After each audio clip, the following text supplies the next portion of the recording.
علامہ صاحب اگر ہم دیکھیں تو وہ کون سے پہلو ہیں جو والدین کے لیے اولاد کا درس بن سکتا ہے؟ اعوذ باللہ من الشیطان الرجیم، بسم اللہ الرحمن الرحیم۔ سب سے پہلے ہم اللہ رب العزت کی بارگاہ میں شکر گزار ہیں کہ اس نے ہمیں یہ دن نصیب فرمایا اور اس پہ بولنے کی توفیق عنایت فرمائی۔ جی بالکل۔ امام حسن علیہ السلام، جیسے میری بہن نے ارشاد فرمایا کہ جو نام ہے وہ اللہ نے رکھا، رسول اللہ صلی اللہ علیہ وآلہ وسلم نے اناؤنس کیا اسے۔ رسول اللہ صلی اللہ علیہ وآلہ وسلم سے ایک بہت بڑی تہمت تھی کہ نعوذ باللہ آپ ابتر ہیں، یعنی تم کٹے ہیں، آپ کی اولاد نہیں ہے۔ تو اللہ تعالیٰ نے رسول اکرم صلی اللہ علیہ وآلہ وسلم کی ذات اقدس سے یہ جو تہمت ناروا ہے جو دور کی امام حسن علیہ السلام کے دنیا میں آمد سے یہ دور کر دی اور ضمانت دے دی، یا رسول تیرا دشمن ابتر ہو سکتا ہے، تو کبھی ابتر نہیں ہو سکتا۔ لہٰذا اسی طرح امام حسن علیہ السلام جب دنیا میں تشریف لاتے ہیں تو قرآن کریم عظمتوں کے معیار کو اس طرح کچھ باندھتا ہے کہ اگر قرآن تذکرہ کرتا ہے توحید کا تو امام حسن علیہ السلام مظہر صفات الہیہ ہیں، یعنی اللہ کی سخاوت کو دیکھنا ہو تو امام حسن علیہ السلام کا دسترخوان چل رہا ہے، اور اللہ کی جو ہے کرامت کو دیکھنا ہو تو تمام مستضعف افراد کو آزاد کر کے، چاہے وہ لوگوں کی استبداد اور ظلم میں تھے، چاہے وہ لوگوں کے غلام تھے یا اپنے نفس کے غلام تھے، انہیں آزاد کر کر کے بتایا کہ کرامت ہے یہ۔ اور اسی طرح اگر قرآن کریم میں جو ہے قرآن کا تذکرہ کرا ہے تو قرآن ناطق قرآن بن کے، راسخون فی العلم بن کے جو ہے قرآن کی تعویلات امت کو سمجھا کے بتایا، عمل کر کے بتایا کہ میں حسن ابن علی قرآن اتنا جانتا ہوں۔ اس قدر عظمتیں ہیں۔ اور اگر قرآن میں رسالت کا تذکرہ ہے تو جوہر رسالت حسن ابن علی، کیا بات ہے۔ اور اگر قرآن میں نبوت کا تذکرہ ہے تو معدن نبوت جو ہے وہ امام حسن جو ہے وہ ذات اقدس ہے۔ اور اگر ہم جیسے آپ نے اشارہ کہ تربیت میں جائیں تو وحدت کا درس اہل بیت علیہم السلام میں نے جس طرح امت کو دیا قربانیاں دے دے کے، تو وہ وحدت کا درس کا مظہر امام حسن ابن علی علیہ السلام ہے۔ یعنی حکومت دے دی دنیا کے معاملات کو دیکھتے ہوئے، تاریخ گواہ ہے اس کی،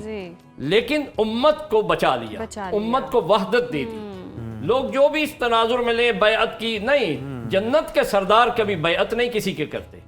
کیونکہ فرمایا تھا مثل لا یبایع مثلہ، یہ مشہور ہو گیا اب تو جملہ دنیا میں۔ امام حسن علیہ السلام شبیہ رسول، سیرت کے اگر ہم آج کے دن بات کریں تو وہ کون سے اوصاف تھے جو آپ کو اپنے نانا صلی اللہ علیہ وآلہ وسلم سے ورثے میں ملے، جن کا تذکرہ احادیث میں بھی کثرت سے ہمیں ملتا ہے؟ سب سے پہلے رسول اللہ ولی خدا ہے، اور امام حسن علیہ السلام کو ولایت رسول اللہ سے ملی۔ رسول اللہ خلیفۃ اللہ برحق ہیں۔ خلیفۃ اللہ سب سے پہلے تو رسول ہے نا، آدم بھی خلیفہ ہے نا، تو اس سے پہلے یعنی خلیفہ کیا، یعنی صفات الہیہ کا رکھنے والا، علم الہیہ کا رکھنے والا۔ اس سے بڑھ کے رسول اعظم کی ذات سے کوئی ہو نہیں سکتا، اور وہ خلافت حضرت امام حسن علیہ السلام کو ملی۔ اور اگر دوسری طرف سے دیکھا جائے صداقت کا، تو رسول اللہ نے مباہلہ میں لے کے میدان مباہلہ میں بتایا کہ میری صرف صداقت کا مظہر حسن ابن علی ہے۔ اور اگر طہارت کا بتایا جائے، قصا، حدیث قصا پڑھتے ہیں، حدیث قصا میں سب سے پہلے تحت قصا آنے والی شخصیت رسول اللہ سے ملحق ہونے والی حسن ابن علی ہے۔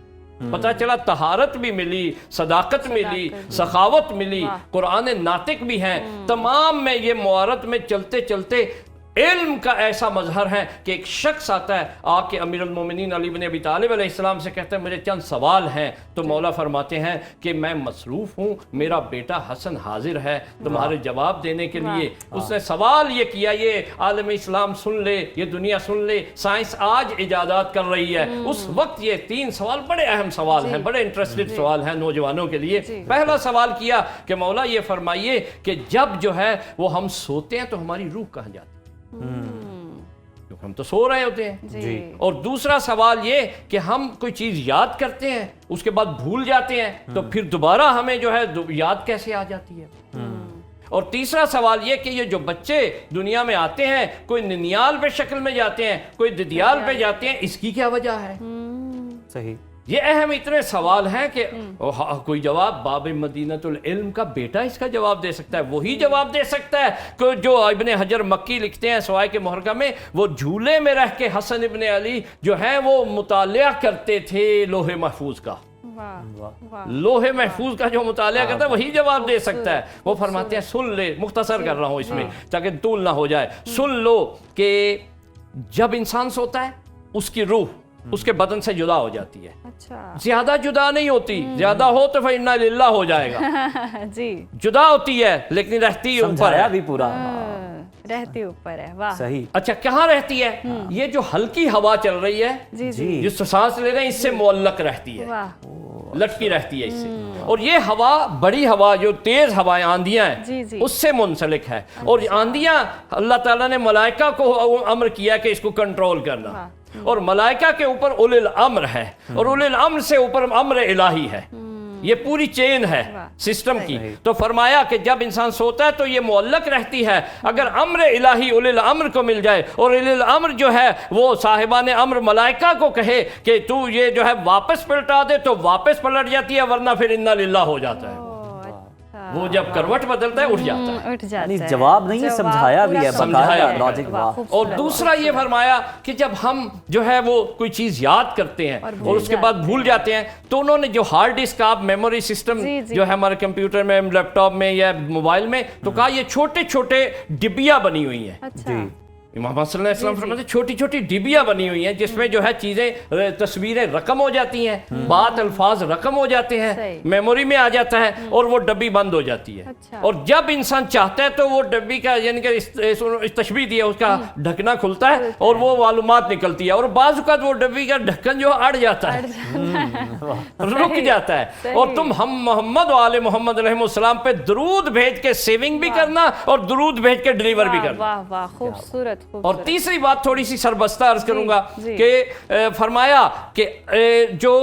جہاں بچہ تشکیل پاتا ہے اس میں جو ٹیشوز ہوتے ہیں اس کی دیواروں کے ساتھ، وہ ٹیشوز کچھ جو ہیں وہ دیواروں کے ساتھ ننیال والوں کے ہوتے ہیں اور سینٹر میں جو ہے وہ ددیال والوں کے ہوتے ہیں، اور جو بچہ اللہ تعالیٰ امر کرتا ہے تو جو ٹیشو جس سے مل جاتا ہے اس کی طرح کی شکل قرار پا جاتی ہے۔ واہ واہ، آج آپ کلوننگ آج بھی یہ سوال ہوتے ہیں، زبردست، کلوننگ کا مسئلہ دیکھیں، جی جی خلیہ جو دیکھیں، ڈی این اے دیکھیں، یہ سب سائنسز جو ہیں وہ ان کے کلام میں موجود ہیں، اور اس سے بڑھ کے یہ فرمایا عملی طور پر لیڈرشپ کے صفات دیکھیں جس میں ٹولرنس، حکمت، دین کو پرائورٹی دینا، دین کو اہمیت دینا، اولویت دینا، اپنی حکومت کو اولویت نہیں دی، کہا میرے نانا کے دین کی بچت اس میں ہے کہ میں یہاں پہ سلوح کر لوں۔ واہ پروفیسر صاحب، بہت خوبصورت بات، واقعی جو ساری چیزیں پہلے بیان کر دی وہ آج سائنس ڈسکور کر رہی ہے، جان رہی ہے۔ آج کی پولرائز سوسائٹی میں ہم دیکھتے ہیں بڑا فرقہ واریت کا بہت دور ہے، یونٹی نہیں ہے، تو درس صلح کا کیا درس ہے، کس طرف ہمیں لے کر جاتا ہے امام حسین کا جو درس ہے کہ اتحاد جو ہے وہ برقرار رہے ہماری قوم؟ دیکھیں کہ یہ ذہن میں ہم رکھیں کہ صلح یا جنگ یہ دونوں ذاتی اہمیت نہیں رکھتی، کیونکہ یہ دونوں رسول اللہ صلی اللہ علیہ وآلہ وسلم کر چکے ہیں اور دونوں ہی کفار کے ساتھ کر چکے ہیں، یعنی رسول اللہ نے جنگیں بھی لڑی ہیں، جنگ بدر لڑی ہے، جنگ احد لڑی ہے، جنگ خندق و خیبر ہو، یہ جنگیں بھی لڑی ہیں، اور صلح حدیبیہ میں صلح بھی کی ہے، فتح مکہ بھی ہوا ہے۔ پتہ چلا یہ جو اسپیسیفک چیزیں یہ وقت کی ضرورت ہے، جی یہ جو اللہ کا امر ہے، کیونکہ اللہ حکیم ہے، عالم کل ہے، وہ جانتا ہے کہ اس وقت کیا کیا جائے، اور رسول اللہ صلی اللہ علیہ وآلہ وسلم کی جو ذات اقدس ہے وہ یہ طے کرتی کہ حجت خدا یہ طے کرتی کہ اس وقت کس کی ضرورت ہے، اسی لیے رسول اللہ کے کردار میں بھی ملتا ہے اور امام حسن و حسین علیہ السلام کے کردار میں بھی ملتا ہے۔ جس وقت ضرورت تھی امت کی وحدت اور اصلاح اس میں تھی کہ صلح کی جائے، اس وقت صلح کی،